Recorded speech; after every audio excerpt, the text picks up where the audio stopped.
Okay, so it says here on Zoom that it's live on Facebook, but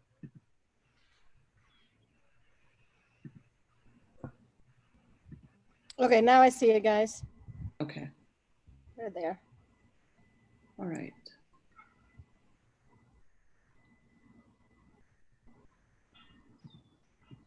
the two people watching it, I'm sure one is Fatma and one is me. Okay, so it says here Okay. on Zoom that it's live on Facebook, but Okay. We're going to assume we are live and start. Good evening and Assalamu alaikum.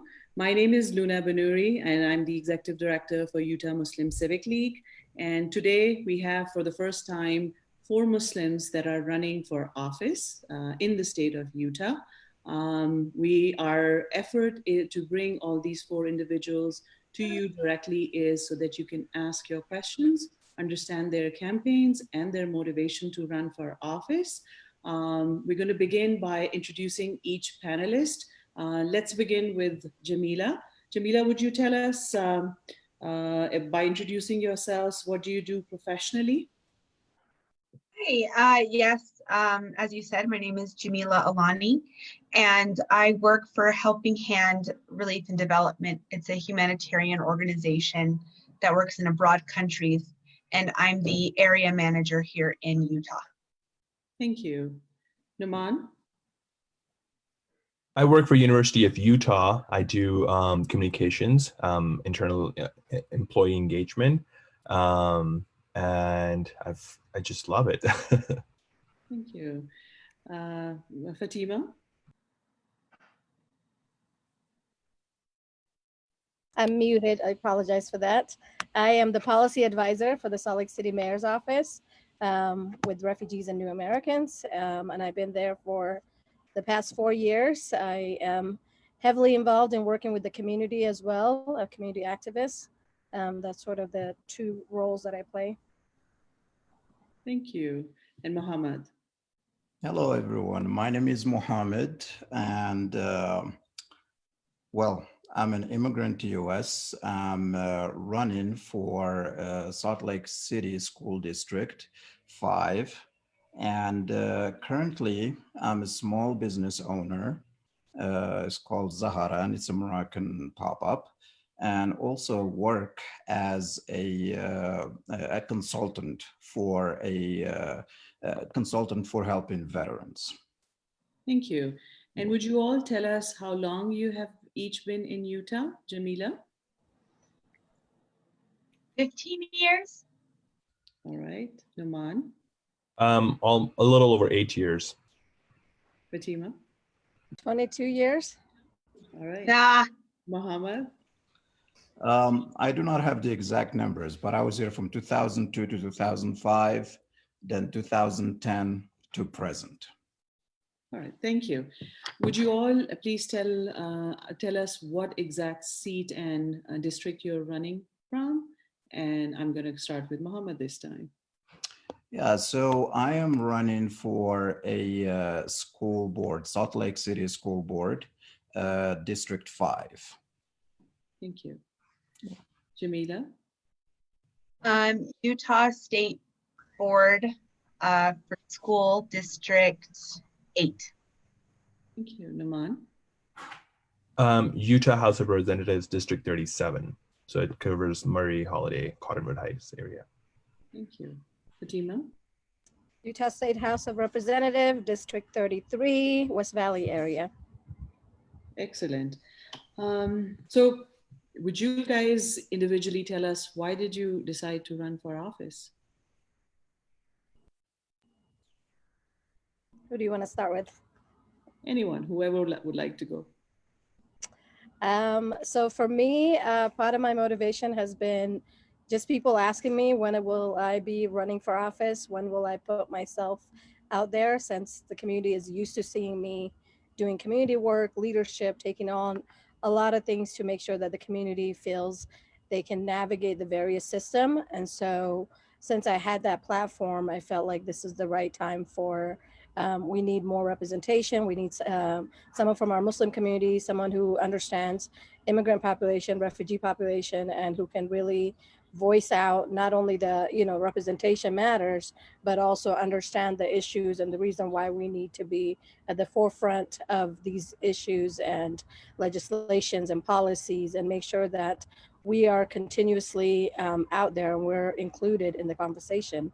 And so for me, running for office has always been, this is the right time and the time has come now. So Fatima, tell us a little bit more about the work that you say do in terms of, you said you are into community organizing. So elaborate your background just a little bit more for us. yes. So early on, so I started off as a refugee community liaison with Mayor Jackie Biskupski's office. And during that time, I noticed there wasn't a lot of relationship with the various systems, specifically speaking with law enforcement, with the firefighter department. So I started some programs there and started initiating events where police officers can attend and build these relationships, because what it takes, once you have a relationship formed in the community, in our communities, as we know, then you have the trust and the buy-in, and people will actually be, willing to tell you what issues or concerns they're running into when it comes to law enforcement.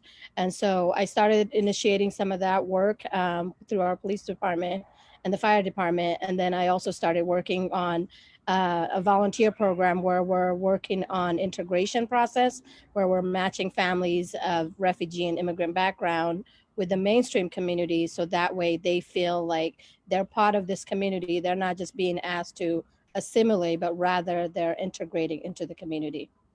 Right. And you said you're running from West Valley, right? Yes. And, okay. And what's the layout right now over there? So West Valley, I mean, it's the second fastest growing city in the state of Utah. It's the most diverse city.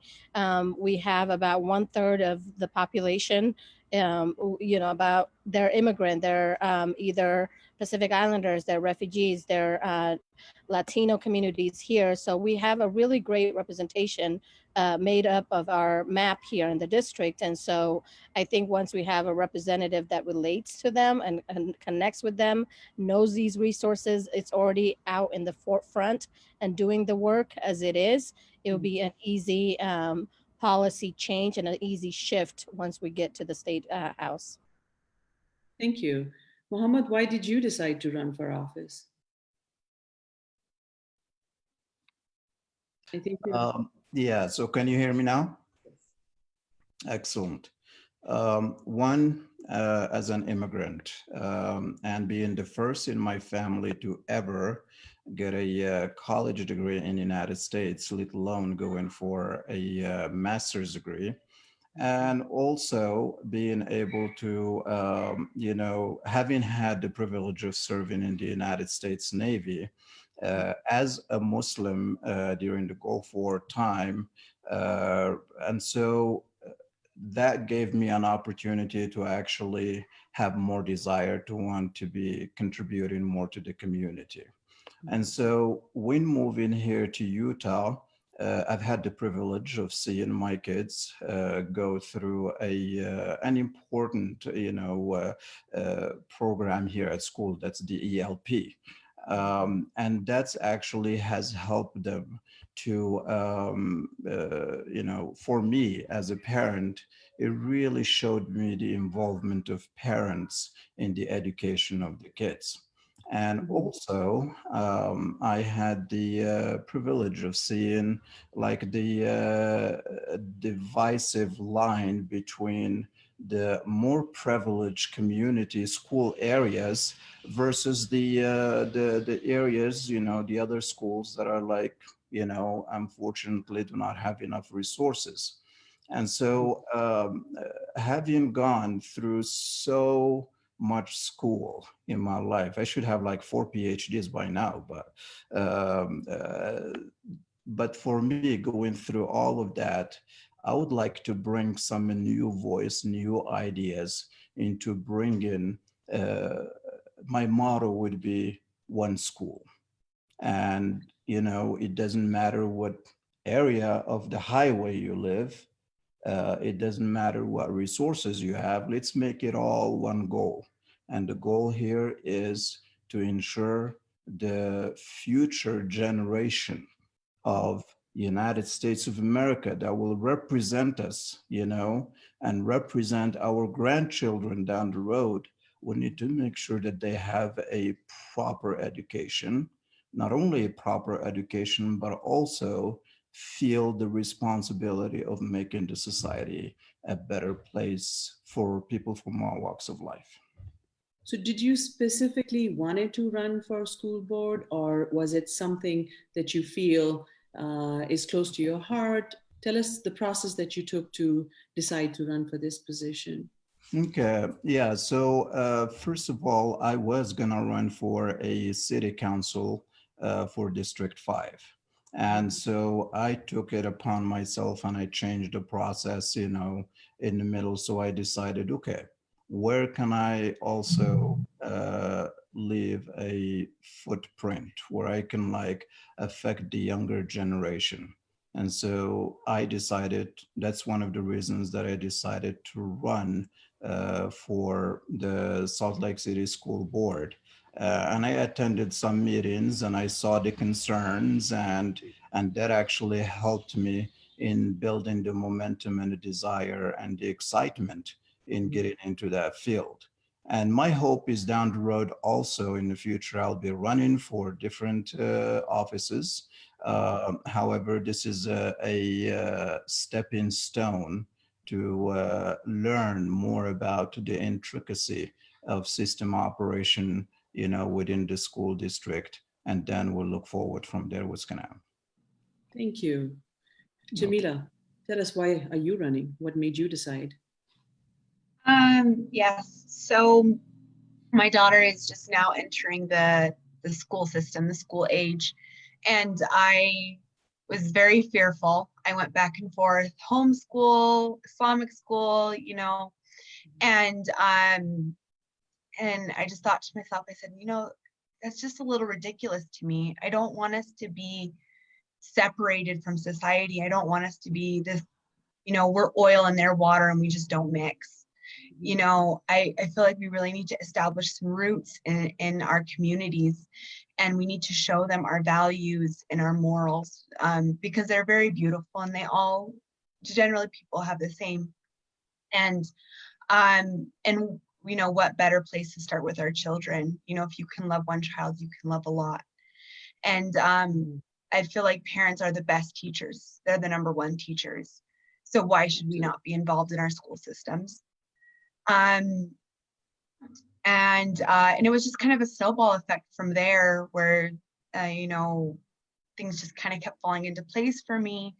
And I just got a little more empowered with it, where I thought to myself, I'm like, what, especially in today's world, all Muslims need to utilize their voice. No matter what you need to find your voice and you need to use it. Because I feel like that's part of the reason why we may be getting stepped on, is because we're not integrating and we're not establishing those roots. So what's the difference for you in terms of outreach, if it's a state board or like Muhammad's position for school board, a city school board? It's just a little broader area. So the district I'm running for is Holiday, Murray, Mill Creek, and Taylorsville. So it's a little more spread out. But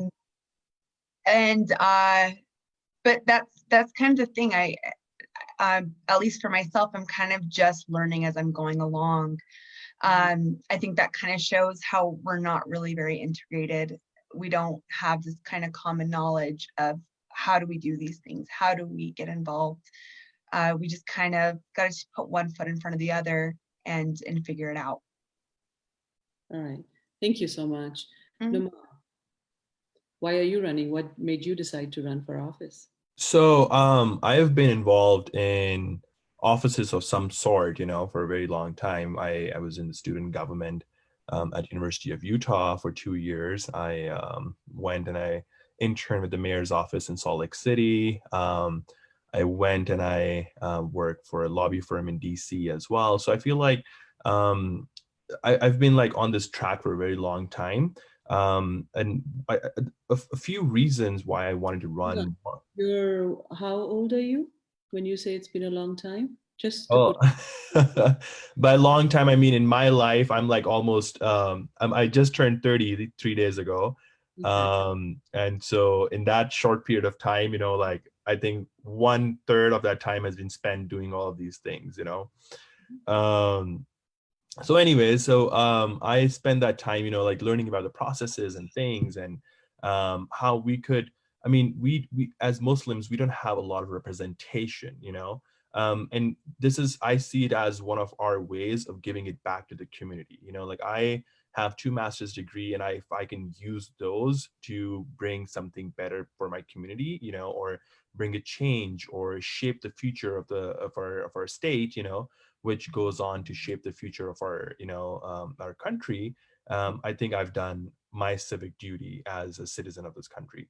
I also feel like there's a lot of things that we need, diversity of ideas, to think about those things. So, for example, education is really big for me because I come from a family of educators, and I've always, like, throughout my life, my mom is a teacher, my grandma, my grandpa, my sister, like everyone, around me is a teacher. So I mean, just being around them, I've realized I was like, wait, so education over here, like we can do wonders. Why are we not in the top 10 in the country? Like why do we have to settle for being like, in the like 27 or something like that in the United States? We have, I mean, the culture of Utah is great. People are great. They're so loving and accepting and everything else. I mean, what can I do to give it back to them? I also feel like there's not enough diversity up on the Hill as well. And in order for minorities to feel more connected to their government, we need to have people like them in the office. And I took this first step to put my name out there, go through the process and learn a lot. Unfortunately, I did not go through primary. My opponent, she was able to advance, and congratulations to her. But I think this was a great learning opportunity for me.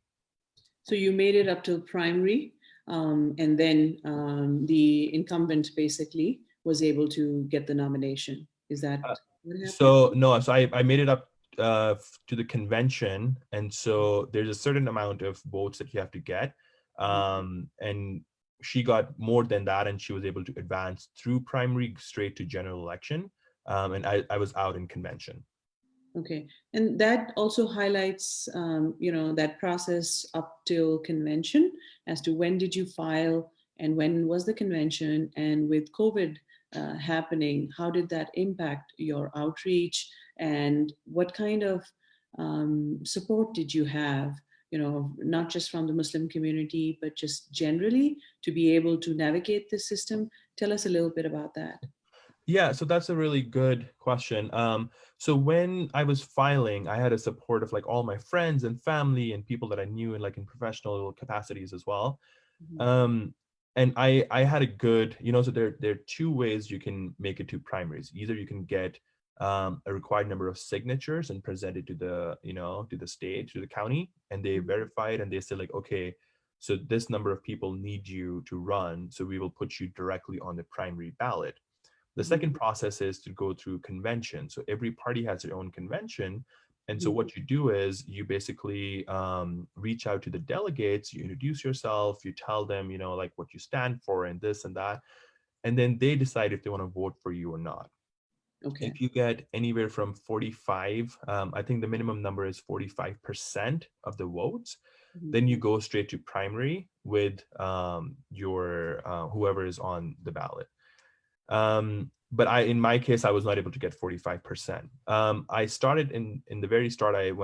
From the day I declared my candidacy, I started getting signatures. But with current COVID-19 pandemic, it was really tough because all the people that I was relying on, my volunteers, even my family, they were really scared to go out and like knock on doors, because we did not want to get something, or if we have something, unknowingly spread it.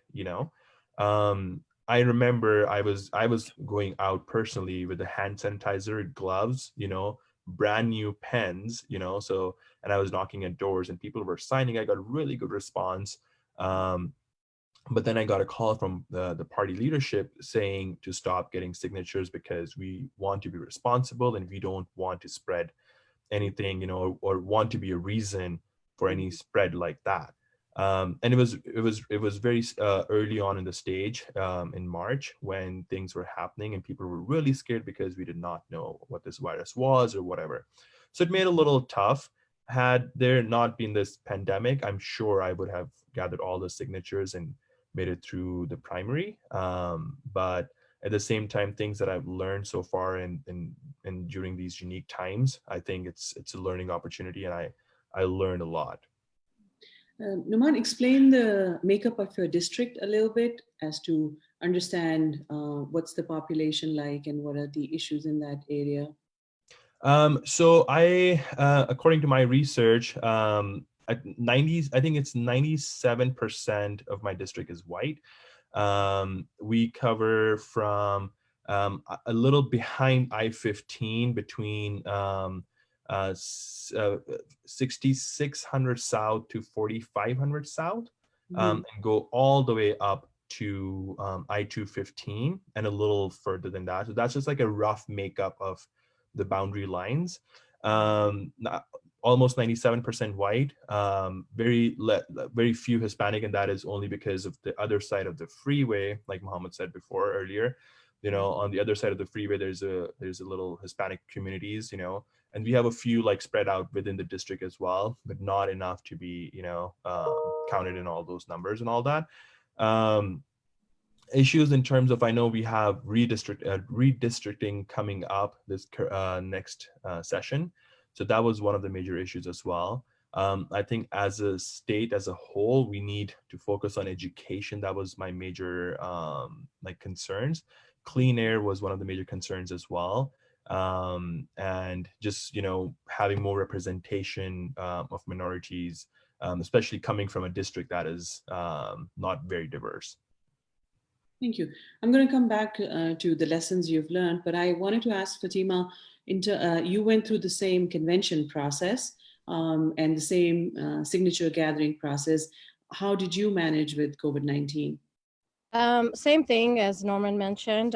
We had to stop the signature processing because the county leadership had said, due to the COVID-19 and the pandemic, we need to make sure that people's safety, we're all staying healthy, we're not contracting the virus. And so I had to really make effort in contacting the delegate, make sure that they understood some of my platforms, they understood why I was running and why I needed them to support me. At the end, both me and my opponent, we both secured 50-50 votes in order to advance. We needed to have 65% threshold. But that means that we ended up going to primaries, and so primaries will be June 30th. And so one of us will win out of that and hopefully go through general election. And I know I'm that candidate that can make that push, and I'm ready to take on that Republican opponent come November. What are the odds of both candidates from the same party getting, almost same amount of sort of votes? Is that a normal thing? Yeah. It's not, I don't know the last time it's happened before, because as you know, elections are won sometime by 1% of the votes. So it's definitely has happened before. And I think given the COVID-19 and what's going on, everything went through virtual. Luckily, the county was able to really adopt and make sure that they had the right leadership, the right volunteers. Everybody stepped up to the plate to really make sure that the process was easy for all the candidates that were running for the first time for office, and those candidates that have run for office prior, that are trying to reclaim their seat in their position. And so I think, given that we had that opportunity given from the county and the Democratic office, and that training and that availability of just being flexible, it's really helped all of us to get through that misstep of just not knowing what to look out for. Um, so you've alluded to the processes and different organizations that come together to put this out and everything.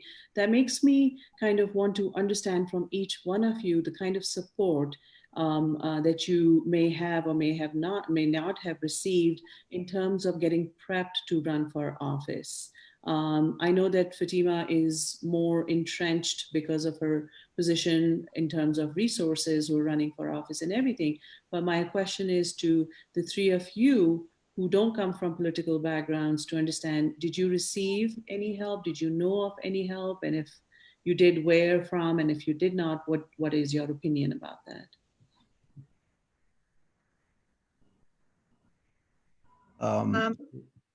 Sorry. Go ahead, Jamila. Okay, you're fine. I, my only source of direction was actually from Fatima. I got everything pretty much I needed to know from her. I without her, I probably wouldn't even know that something like this was possible. You know, what were the qualifications to run? What are the steps? You know, things needed, stuff like that. None of this was common knowledge for me at all, or anything that I ran into, really. So I say that, you know, if we do want to continue a trend like this, and we do want to have our people in office, we do need to make this available. And you know, some workshops would be wonderful, just some casual events and things like that, just to kind of get people together and talking about it. Mohammed, you're muted. Oh, there I am. I must be old. I'm still learning how to deal with this Zoom. No. We all are. Okay. You're doing much better than I am, for sure. All right. So right now, I do have a support and endorsement of Erin Mendenhall in my area. And also, I do have a support of, let's see, Representative Jennifer Daly Provost. She is actually from District 24. And so these are the people who saw in me that there is a lot of things that I can bring into the community. In addition to that, here also at the school where my kids attend, I got also a support of several teachers out there. And within my neighborhood, or within like all the areas, I mean, even people that are not in my district, they've seen me. They saw my contributions in the school. They know about my story. They heard about my journey and the desire that I have to live the American dream. And as a result of that, I have a lot of people who are like cheering and rooting for me to run for this office. So that is a lot of community support, right? But did you receive any organizational help as to how does, you know, running for office, the process works, when to file? I know that you didn't have the convention process, but just, you know, education as to if you were not, you know, in this position and running for another one, how do you go through it? Or is it more through the friend support system only? Well, you know, thank goodness for the internet these days. So I was able to just go in, for example, to like the clerk's site, this Salt Lake City County's website. And it took a little bit of research to be able to find out more information on how to go about it. And so also in our neighborhood, we do have one of the leading member of the Democrats, Crystal Otterstrom. And she was actually the one who was just like standing by me and guiding me in the process of what I need to do. Where should I get these things? Like, for example, getting the list of contacts within my district, reaching out to her and for her to say, okay, contact this person, or also, sitting down and meeting with the Democrats chair and be able to sit down and talk with them and see what suggestions they have, what advice they have, and what steps should I take. So it is a combination or a fusion of research and resources that I have around. Thank you. Numar, how do you feel about this? So I did not have any help. I think the only person I spoke to was you. Did get a few ideas, but I feel like Mohammed said as well, it required a lot of research and looking up things, and offending a lot of people as well. Because I remember emailing Salt Lake County, like like the people in there, like, hey, how do I do this? And they're like, what is this person up to? But I honestly did not know a lot of things in the process. And now that I've gone through it, I feel more educated and like empowered, because a lot of my time was spent learning these processes. Like, okay, what does this stand for? How do I get this? Where do I get this from? Like, just a matter of fact, like just interacting with delegates for the convention process. Like I did not know, like, what do I have to tell them? I mean, when they answer, like, how do I introduce myself, or what do I do? Like, given, like with my previous like work experience and stuff, like I was able to invent, like scripts and be like, hey, my name is this, like, do you have 2 minutes, like, is it a good time to chat or whatever, just like come up with things and be creative. Since you had to reach out to delegates and like you said, there was lack of preparation and knowledge, did you feel that you were kind of, you had any kind of pushback about your qualification, or as an immigrant of your, as an immigrant, your qualification to run for this kind of office? Oh, for sure, for sure.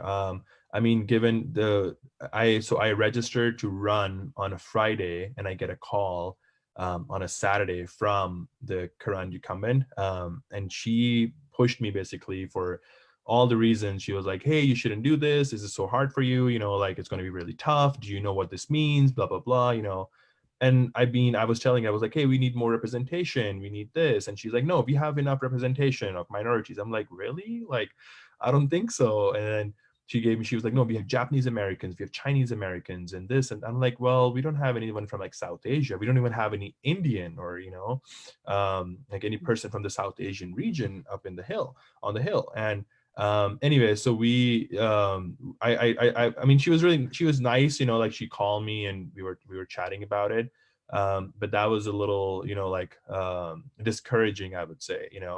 Then when I started calling the delegates, some of them, they would answer, and I would introduce myself, and they were really nice. They would listen to me, and in the end they would say like, listen, like, we like your passion, we like your energy, we want you to like keep on trying, like, don't give up. If you don't get this, don't give up, like, keep on trying, because we need more people like you. But I'm going to be honest, I'm going to vote for this person or whatever, or some of them even told me like, hey, my vote is for you. Like, I've been waiting for your call. There were also instances where I would call and somebody would be like, don't waste your time. You're running for the wrong office. This person is super strong or whatever, hang up. And I would be like, no, at least like give me a chance, like hear me out.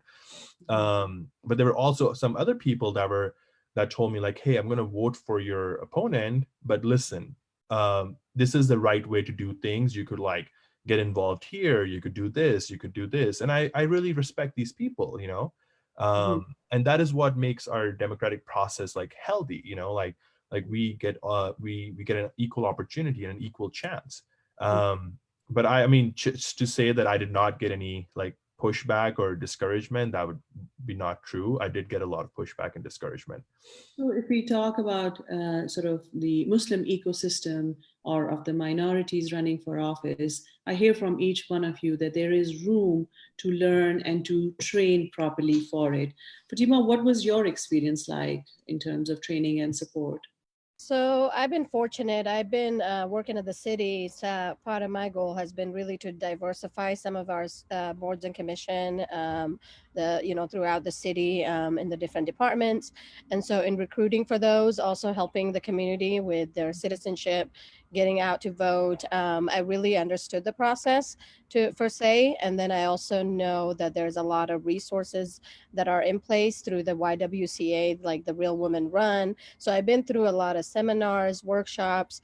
I was also fortunate to be invited to a campaign acceleration course that I attended. That was like an 8 weeks in-depth course that sort of takes you through the tracks of from beginning to end, like through each quarter, what you need to do and how do you connect with your voters? How do you understand your district specifically? What are the paperwork that entails? How do you build your campaign team? And then, of course, asking some of my mentors like yourself, how can you guide me? How can you help me get through this? And then making sure that my peers, Jamila, the people that I have in my circle, really support me, really understand why I'm doing this. And for me, part of the reason why I put my name out there is because I know there's many individuals in the community that qualify, that have the experience, that have the knowledge, that just need that little push. They need to see someone who has done it before, who's willing to do it on their behalf, and then you'll foresee more people coming out and taking on various opportunities. Absolutely. And we've heard this over and over that for any woman to run, she has to be asked about at least 8 times before she decides to do it. So you guys, both you and Jamila, are very brave. And in that same context, I think Muhammad and Naman, because we don't have precedents for you in this community, I think that bravery sort of reflects on both of you. I know that you have to deal with, a lot of mainstream policy issues and questions and solutions. How does your Muslim identity inform these decision-making process or the work that you do? Does it influence it? And if it does, in what sense does it inform it? And once again, any one of you can respond, whoever feels. I can go first. I mean, a lot of these issues that we talk about are, like current, and we continue to strive to like find a solution for them. But at the same time, like the things that we talk about, let's say like healthcare, cleanliness, like clean air. We talk about, like taking care of each other during this pandemic and all this and that. Like, I feel like a lot of these things, the roots come from our upbringing as a Muslim, where we've been told all our life, like what cleanliness means to us, like we say being clean is like, part of your faith. Mm-hmm. We say taking care of your neighbor is part of your faith. So how do you reach out to your neighbors and make sure they're doing well during this pandemic? We talk about education, like even like, I mean, growing up, like education is a big part of our faith, like, okay, like you have, like you've done good things in your faith just because you've like been educated or whatever. And I feel like this is not just, like us as Muslims. I mean, a lot of different faiths share the same values as well, like be it Christianity, Judaism, Sikhism, Hinduism, whatever. But just saying that we believe so strongly in them is because, like we've been brought up with these values. And so it was not very hard, to identify these issues for the position that we were running for. Especially given, like, I mean, you can continue to like keep on improving education. There is no stop to like improving education. It can only be improved further and further. You cannot say like, okay, now we have a perfect like curriculum or syllabi, and like this is what everyone is going to do. Like we continue to strive to like keep on changing with new research and new like information coming out and everything like that. Healthcare, same way. We who knew that we will have this pandemic? Like everyone would be freaking out that they don't have a cure for a virus or something like that. We thought we found cure for everything, like we were working on cancer, we were working on AIDS and this and that. But things like this, situations like these only teach us, like we have to continue working on these things and how important they are. So I feel like just wrapping it up and connecting it back, I think it's part of your faith as a Muslim, to focus on these issues as well.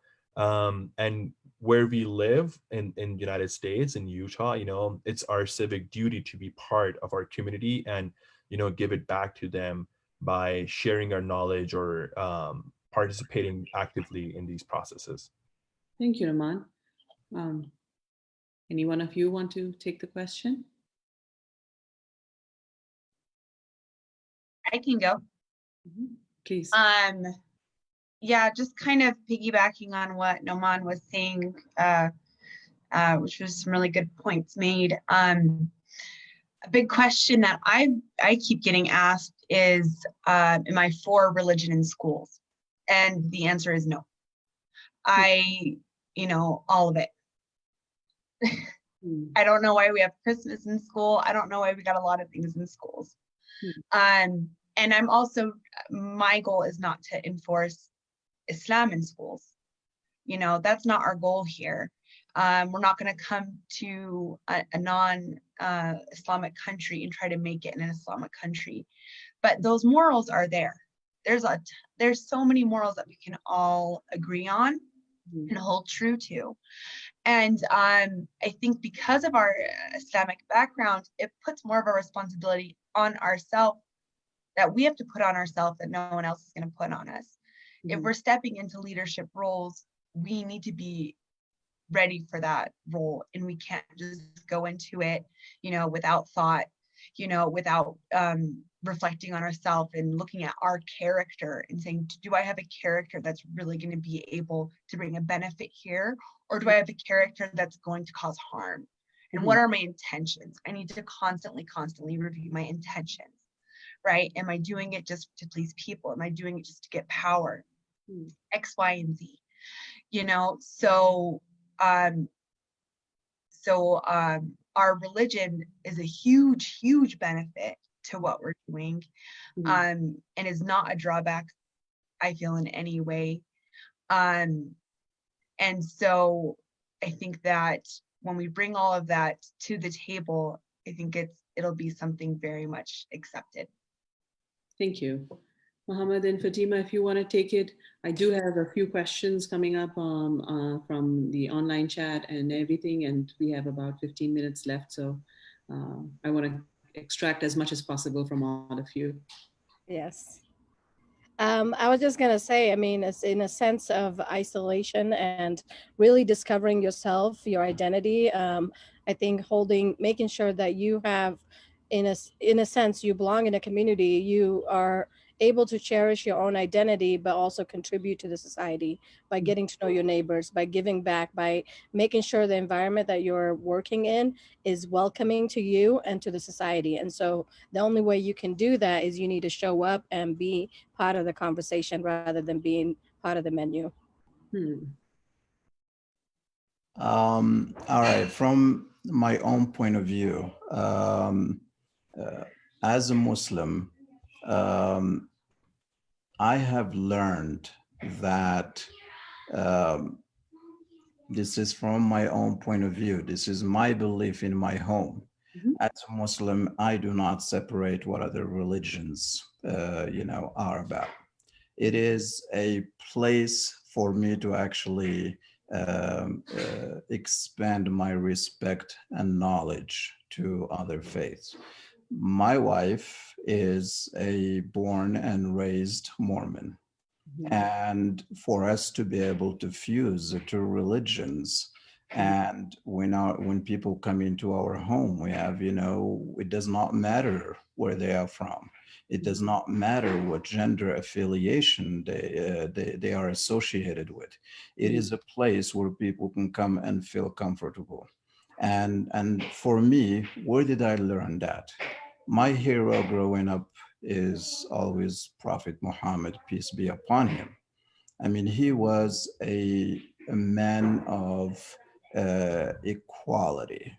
I mean, whose neighbor was a Jewish, he went to places that even right now, the extremist Muslims say, no, don't go to.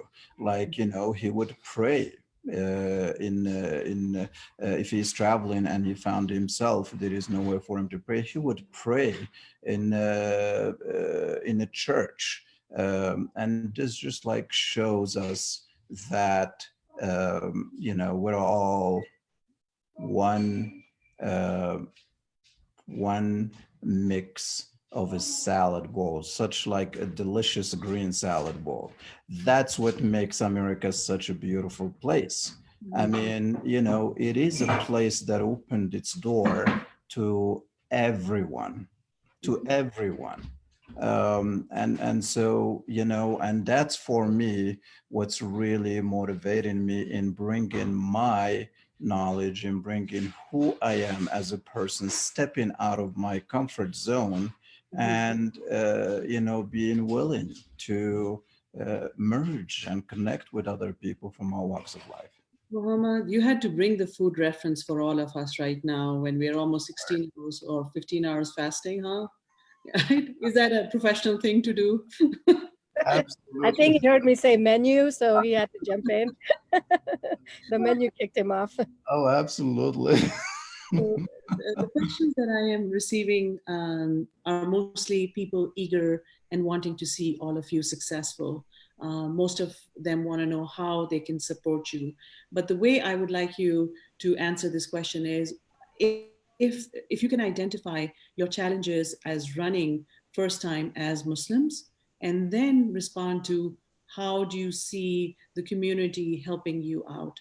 And Oman, I know that you are in a different position, but I'm hoping that down the line you would consider running for something else, or what would you would have liked to have when you had the opportunity. So if you guys can answer these two questions together, I would appreciate. All right, Jamila, since you won't. Okay. Basically, how can people help us?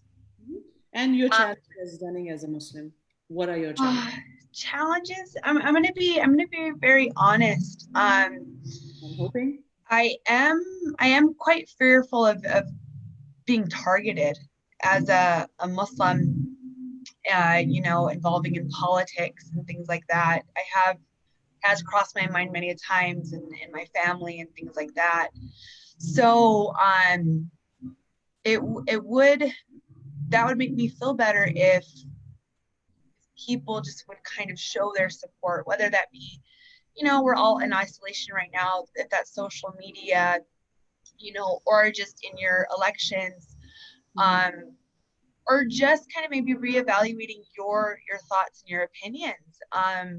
I think if we all kind of just do that on an individual basis and let that spread society, throughout society, to be honest, I think that would be very helpful for me. I do believe that, we shouldn't be fearful though. We should press forward, and whatever is meant to be is meant to be.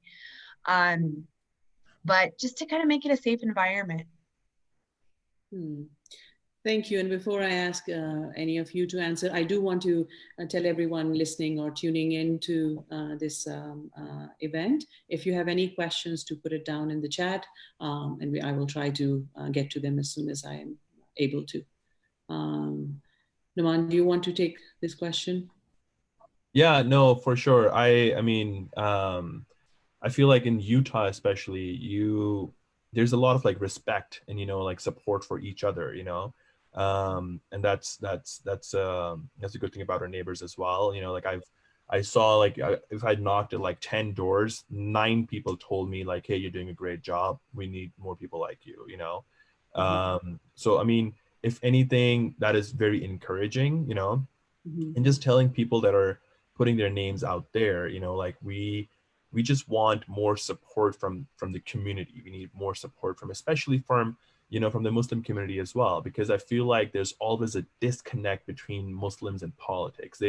For some reason, they always feel like, oh, we're not meant for this, or we're not going to put our hands into this or whatever, but I feel like in order to be good citizens, like, I mean, part of my citizenship test was also, like, asking me stuff like, hey, like about political involvement and stuff like that, So we need to like give back to the community. We are doctors, we are engineers, we are lawyers. Why are we not politicians? Why are we not, in the policy process? Why are we not telling people, like, if not for us, for other people, why are we not giving them a second view of the same issue and saying like, hey, I think differently, so maybe you can tackle this problem differently or something like that. So just, like a support from the community, like be it in terms of words, or people that are actually like in the race, for them in terms of like donations and fundraising.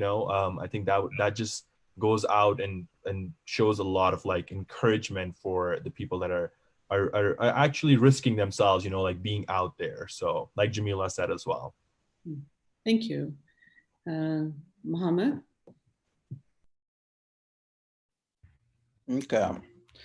Sorry, everyone. I've been moving from one room to another. You got a good view of your home, your cozy home. My wife and kids are kicking it from one place to another. So, okay. So for me, the one great help we could get is for those who have the resources is to be able to spread the words out there for us. I mean, it takes one drop of a rain until we see floods of waters in the street. And it'll take the same thing for people to know who we are and what we are about. And words of mouth. I'm just talking from my own experience. A small business owner, the one thing that helped me, every single person and customer that I have is words of mouth, and it's the same thing that's going to help us. And also, but I forgot to thank everyone that is actually watching us right now live, and also for taking time to ask questions and reaching out to us. And so for me, if anyone would like to help and reach out, my email is mo for SLC School Board, or mo for schoolboard at gmail.com. Reach out to me. Anything that you think will benefit my campaign, anything that you think will help me actually bring some new changes and benefit the community in terms of education, please reach out to me in that. And my phone number is 801-358-0254. Thank you. Thank you for your openness, and candidness, putting it out there as to how people can support you. Fatima, tell us. So, I mean, just reiterating everything that my colleagues here have mentioned in terms of the various support that we can get from our community, for one, and then the broader community as well, in terms of getting involved, learn about us, get to know us. And once you put a human element to the front, line, then you will tend to realize we have more in common than our differences. And so for me, it's my goal is to really reiterate a sense of community, that sense of humanity. Yes, I wear all these identities of being a woman of color, a Muslim woman, a public figure that is well known, but that also brings a lot of fear in the front lines. And running for office, many public officials, if you read about it, sometimes they're attacked on social media platforms. Sometimes they are, humiliated or being threatened for wearing a certain color or acting a certain way or saying, certain verbiages on interviews. And so all of these things is things that come with it, that when you're running for office, that you have to be ready for, that no one tells you to how it's done, what the process looks like, but you really have to be in the forefront to understand what that looks like. And so what I would really encourage the public to do is just come meet us, get to know us, understand our communities. We're offering a lot. We're making great impact. We have some great economic businesses in the Salt Lake City area, throughout Utah, as a matter of fact. I mean, you go from Logan to Utah County, Muslims are contributing, refugees are making great impact. They're sort of, calling Utah their new home. And so what does that mean? And how does the community come together in terms of integration rather than assimilation and all the acculturation stuff aside. I think it's really important to just put that human element in the forefront and then focus on the issues and the other elements going forward. As far as my campaign and what I need right now, everything that I'm doing on my campaign platform is virtual right now. We're making a lot of phone banking so I could use people to contact voters in my district, gain their support, come for primaries. Obviously, fundraising is also a challenge given COVID-19. So there, if people can push out our fundraising donation tab from our website. My website is votefatima.com. You can also follow my Facebook page. We're constantly updating on all the different social media platforms of what we're needing. I am running weekly virtual videos on specific issues. This week, I'm talking about community health in my area. That's tomorrow night. So there's lots of opportunities, lots of ways for people to get involved. But honestly, this is in the long run, I think we want to motivate more Muslims to come to the forefront and really, whether it's running for office, whether it's joining boards and commission throughout the city, the governor's office, there's a lot of opportunities. So we can really talk about those in a later time. But thank you. Thank you. So with COVID-19, I'm assuming there are not going to be a lot of in-person meetings and everything. I hope that these kind of virtual meetings can continue so that people can keep learning about you and your journey and also offer support. So we as Utah Muslim Civic League would continue to offer our platform to you anytime that you guys feel that you need us. And obviously we've heard you loud and clear in terms of fundraising and in terms of volunteers. And we will do our best within, putting the word out in the community as well. Our time is almost up. I just wanted to ask any of you if you have any last words, anything to add before we close out? Wait, some of us were hosting watch parties. So did anybody get thrown with some questions? No, I'm not seeing any on my end. Okay, so if I may just add one thing. I know we live in time of um, division or divisiveness in our society. And this is the best time to bring out our humanity within us and to just come together. Let's not look at it from the skin color or gender affiliation or religion affiliation or country of origin. Let's all think about this. I mean, we all started from Adam and Eve. And here we are now, we are given this opportunity uh, to really take it upon ourselves and better this society. And that's all what we are in it for. That's all. We all have a desire. We all have it something, a fire, a burning fire within us. That's why we are all here to make sure this country continues to be great. Absolutely. And I think it's also important for everybody watching or that they will watch later to understand the diversity that we have within the Muslim community. I mean, looking at the screen itself, we have an Arab descendant, running for office. We have a Black man, a Black woman, a South Asian man running. So we do come in all shapes and forms, and we do all have much to give back to the community. I do want to give you guys, each one of you, my personal thanks. I know that you will go down definitely in the history of Utah as the foursome who took the first step and opened doors for many. So my extreme gratitude to each one of you. I hope you have a wonderful iftar today and a wonderful rest of Ramadan. Let's keep in touch and keep moving forward.